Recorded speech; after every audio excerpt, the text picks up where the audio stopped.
Hello everybody, welcome to Off Campus with Lance and Asher, presented by FootJoy. I'm Asher Wildman. Today on Off Campus, we take a closer look at some of the struggles Division II golf teams have to face. If you think it's tough competing against the top Division I teams as a mid-major or even low Division I team, try being a D2 school where you may need your wallet when checking in at the pro shop. There's a lot of programs out there I know that have to pay for their kids to go out and play on the golf course every day. Every round they compete, and that's tough. I have my budget spent before we tee off in the first tournament. And so then I have to work in arrears all year because I raise a lot of money through our spring tournament. When you raise money, it's not only for scholarship and equipment costs and travel costs, it's also you have to raise money for recruiting, and you have to. D2 coaches all across the country must overcome several obstacles when putting their programs together. For some, it's challenging the stereotype from players and parents that D2 golf isn't really a competitive experience, or in some cases, players who can't play at a higher collegiate level or even the next level. From top to bottom, the 4 and 5 guy are probably stronger on the Division I team. But there's a lot of players on the Division II level that could definitely play on the Division I level. But from the depth standpoint, Division I definitely has the depth on the 4 to 5 spot. For other coaches, it may be balancing different jobs. That's a thing that a lot of people don't realize about Division II. I mean, Division I coaches are coaches. That's all they do. I mean, there are very few that do other things. I mean, you've got Division II coaches that are athletic directors at their school, sports information directors at their school, teaching. We're all multitasking, and that's kind of the Division II motto, is that you do all you have to do to, make your program survive. Or for others, it may simply be about money.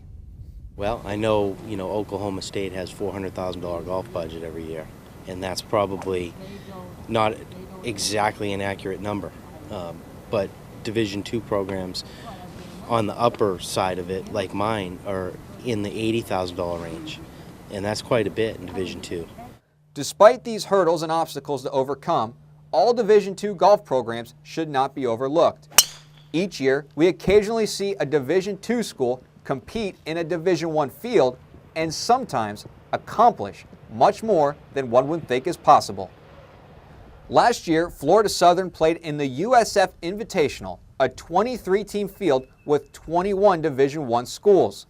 The Mocs nearly pulled off the ultimate upset but lost to Texas Tech in a playoff. Barton coach John Hackney believes that despite dramatic differences in aid, a majority of D1 schools shouldn't just think they are that much more superior to D2 teams. Your top 10, 20 teams in Division II can probably beat anybody outside the top 30 in Division I. And I've been coaching 13 years, and I think that's pretty accurate. There is no doubt that in Division II golf, you can find some hidden gems. And just like at the Division I level, there is competition, but it seems that having the opportunity to play means more than having a big-name jacket to hang in a locker. They want to compete, but they're not willing to go to a place where they're going to compete for sure and be in good quality fields. They'd rather go sit on the bench in a Division I school and just not even play. Whatever the stereotypes, reasons, and lesser budgets schools may have, Division II golf programs should not just be a forgotten level of competition. The NCAA motto for Division II athletics is, "I chose Division II." The golf world should recognize them for what they are, and that is competitors, and are fortunate to receive the opportunity to compete and at times shine a bright light in the college golf universe. For Golfweek.com, I'm Asher Wildman.